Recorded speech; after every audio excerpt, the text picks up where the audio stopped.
lalaki na nakit sa loob ng jeep sa South Station, Muntinlupa, huli ng mga otoridad. Ibabalita po yan ni Manny De Luna. Manny? Nahuli ng mga otoridad ang suspect na sangkot sa insidente ng pananakit na naganap sa loob ng isang pampasaherong jeep sa South Station, Muntinlupa.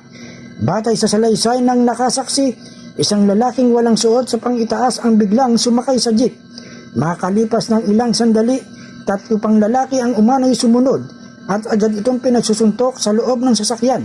Sa takot ng mga pasahero na baka lumala pa ang sitwasyon, nagpasya silang paandarin ang jeep. Gayunman, hindi rito natapos ang kaguluhan dahil inambaan din umano ng suntok ang iba pang pasahero. 2 senior citizen ang nagtangkang protektahan ang mga pasahero.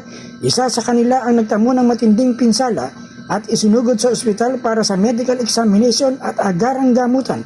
Nilinaw din ng saksi na walang pagkukulang ang matandang driver ng jeep na tinatayang nasa 70 hanggang 80 anyos dahil siya man ay nalagay sa panganib at ginawa ang kanyang makakaya upang mailayo sa kapahamakan ang mga pasahero. Ayon sa ulat, nahuli ng mga otoridad ang suspect at patuloy ang investigasyon upang matukoy ang buong pangyayari at kung may iba pang sangkot sa naturang insidente. Manny De Luna para sa 100% ang balita.